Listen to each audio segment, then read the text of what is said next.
Assalamualaikum warahmatullahi ta'ala wabarakatuh. First of all, let me introduce myself. My name is Ripal Pujirahayu and my student number 11950300191. And my partner Rezza Nurul Izzati, the student number 11950300188. We are from group 21. We will discuss about the literature in early industrial society from the country and the city. And the topic for discussion today, the first one is describe the context of early industrial society in England. The second one, describe the transition society from feudal agrarian to post-feudal capitalist industrial agrarian. The third, describe the transition society in the country, recite the literature. Fourth, how does the capitalist industrial society in the city recite literature? And the last topic, describe the transition of literature into cultural studies. See from the distribution and the marketplace of literature. And the first one, describe the context of early industrial society in England. As economy develops, enclosure can never really be isolated from the mainstream of land-owned improvements, of change in method production, of rice movements, and of this more general change in property relationship, which were all flowing in the same direction. An extension uncultivated land, but also to concentration of ownership into the hand of the minority.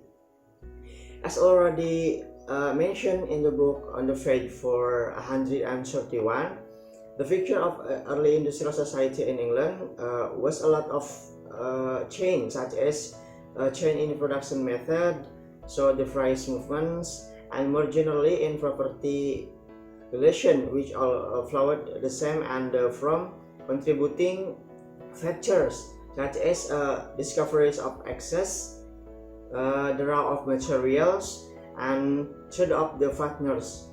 A social change and stable government will favored way for England to become an industrial driven nation.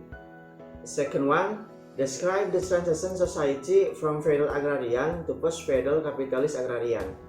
The transition from feudal and immediately post-feudal arrangement to this developing agrarian capitalist is of course immensely complicated, but its social implications are clear enough.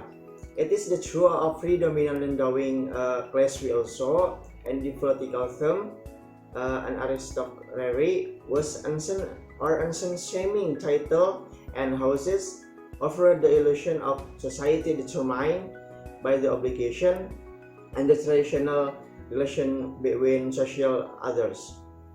The social from feudal agrarian to post-feudal capitalist industrial agrarian, of course, it was the complicated matter where the community at the time was not giving land and authority over what they worked on. The community was required to rent up the land because the land belonged to the middle class or conglomerate, and they were only given to employ without having to own it. Okay, the next presentation will be presented by my partner Rezza Nurul Izzati. Thank you. Hi, my name is Rezza Nurul Izzati, and I would like to explain the next material. Question number 3: how does the feudal agrarian society in the country perceive and receive literature? During the agrarian feudal period, most people had profession as laborers and farmers, which rarely reached the realm of literature, so that the existence of literature was seen as something honorable and had an inherent position and character. This is supported by a quote from the book The Country and the City, where the crisis of values which resulted from this change is enacted in varying ways in 18th century literature. In poetry, as we shall see, the idealization of the happy tenant and of the rural retreat gave way to a deep and melancholy consciousness of change and loss, which eventually established in a new way, a conventional structure of retrospect. Question number 4. How does the capitalist industrial society in the city perceive and receive literature? When literature enters the realm of industry that is starting to develop, where various kinds of tools appear that begin to produce new goods that have a high value on the market, literature experiences a decline in dignity. This is due to the many increases experienced by literary producing materials such as paper, ink, and others, thereby reducing literary enthusiasts due to the high cost of these tools. This can be seen in the quote, "The crisis of poverty, which was so marked in towns and villages alike in the late 18th and early 19th centuries, was a result of the social and economic process as a whole, and cannot be explained as the fall of one order and the institution of another." Question number 5. Describe the transition of literature into cultural studies seen from the distribution and the marketplace of literature.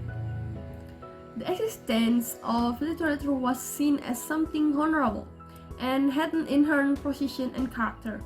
When literature enters the industrial realm, literature has difficulty in disseminating it due to the many processes that are difficult to go through and the high cost of producing literature, so that the dignity of literary work decreases.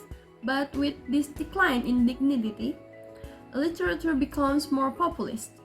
This was shown in the quote, "It was characteristic of rural England before and during the Industrial Revolution that it was exposed to increasing penetration by capitalist social relations and the dominance of the market, just because this had been powerfully evolving within its own structures." That's it from our group. Thank you for listening. Wassalamualaikum warahmatullahi wabarakatuh.